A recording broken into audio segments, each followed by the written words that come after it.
প্রিয় শিক্ষার্থী, আমরা এখন ট্যাগ কোশ্চেন নিয়ে আলোচনা করব। ট্যাগ কোশ্চেন করার পূর্বে আমাদের ট্যাগ কোশ্চেনের যে বেসিক নিয়মগুলো রয়েছে সেই বেসিক নিয়মগুলো আমাদের আগে জানতে হবে। ট্যাগ কোশ্চেন করতে গেলে প্রথমে আমাকে যেটা নিতে হবে সেটা হচ্ছে অক্সিলারি ভার্ব। এরপরে হাবোধক বাক্য হলে অক্সিলারি ভার্বের সাথে নট বসাবো, আর যদি নাবোধক বাক্য হয় তাহলে নট নেব না। এরপরে আমরা সাবজেক্ট হিসেবে প্রোনাউন নেব। যেমন যদি কামাল থাকে তাহলে হি, যদি রহিমা থাকে তাহলে সি, আর বস্তুর ক্ষেত্রে ইট, প্লুরালের ক্ষেত্রে আমরা দে ব্যবহার করব। আর 5 নম্বর প্রশ্নবোধক চিহ্ন বসাবো। তাহলে শুরু করি আমরা। প্রথম সেন্টেন্সটি হচ্ছে let us have a walk outside the farm. Let us থাকলে আমরা বা লেটস বা লেটাস থাকলে শ্যাল উই ব্যবহার করব। 2 নম্বর, I am in the habit of walking every morning. এখানে I am যদি থাকে, আর এটা যেহেতু হাবোধক বাক্য এজন্য অক্সিলারি ভার্বের সাথে নট ব্যবহার করব। তাহলে I am থাকলে আমরা aren't I লিখব। 3 নম্বর, morning entertains us with fresh air. এখানে সাবজেক্ট হিসেবে মর্নিং রয়েছে, অবজেক্ট হিসেবে মূল ভার্ব হিসেবে entertains রয়েছে। যেহেতু ভার্বের সাথে এস যোগ রয়েছে আমরা এখানে ডাজ ব্যবহার করব, আর এটা অ্যাফার্মেটিভ বা হাবোধক বাক্য হওয়ার কারণে আমরা নট ব্যবহার করব অক্সিলারি ভার্বের সাথে। তাহলে অক্সিলারি ভার্ব হিসেবে আমরা নিব ডাজ এবং নট ব্যবহার করব ডাজেন্ট আর মর্নিং ইট। তাহলে উত্তর হবে ডাজেন্ট ইট। 4 নম্বর, no one should miss this opportunity. No one থাকলে দে ব্যবহার করব, আর বাক্যটি নাবোধক হওয়ায় আমরা নট ব্যবহার করব না। তো যেহেতু এই সেন্টেন্সের অক্সিলারি ভার্ব শুড রয়েছে এজন্য এটার উত্তর হবে শুড দে। 5 নম্বর, try to form the habit of morning walk.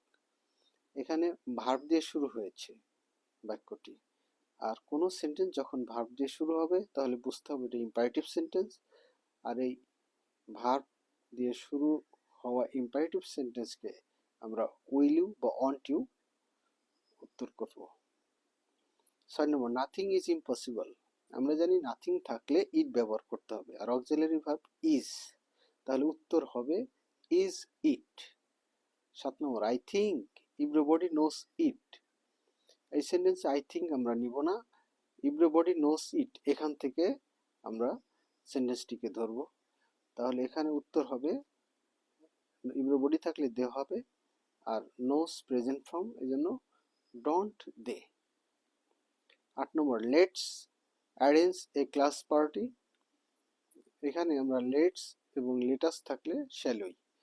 9 নম্বর, everybody loves flower.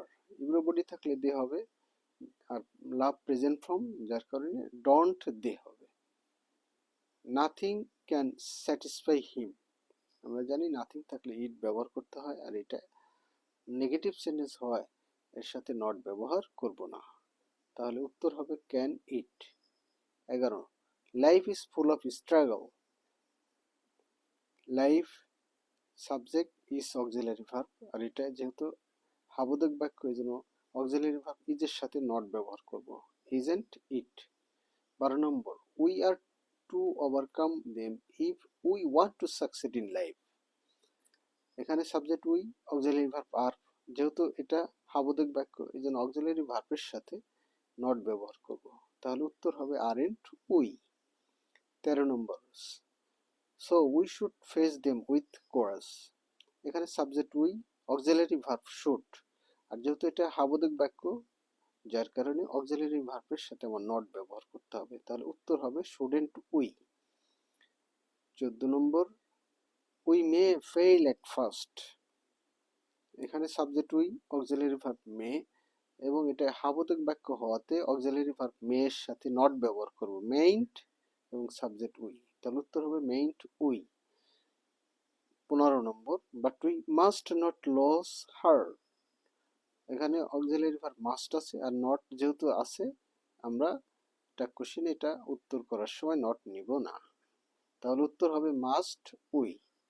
16 everybody wants to lead a better life. আমরা জানি এভরিবডি থাকলে দে ব্যবহার করতে হবে, আর যেহেতু ওয়ান্টসটা প্রেজেন্ট ফর্ম আর দের সাথে ডাজ হয় না, দের সাথে ডু ব্যবহার করতে হবে। আর যেহেতু এই সেন্টেন্সটি অ্যাফার্মেটিভ, এই জন্য আমরা অক্সিলারি ভার্ব ডুর সাথে নট যোগ করে ডন্ট করব, আর সাবজেক্ট দে হবে।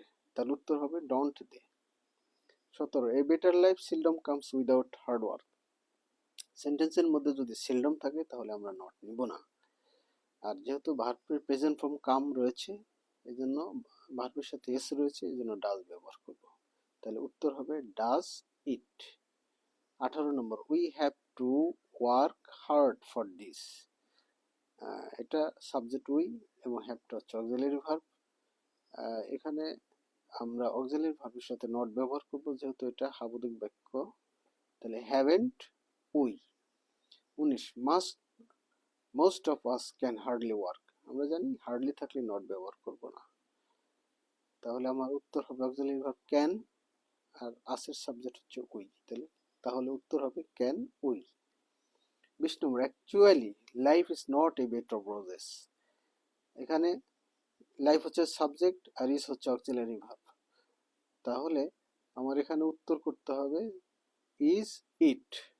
প্রিয় শিক্ষার্থী, আমাদের এই টাক কোশ্চেনের উত্তরগুলো নিচে দেওয়া রয়েছে, তোমরা এগুলো দেখে সুন্দর করে বুঝে নেবে। সবাইকে অভিনন্দন।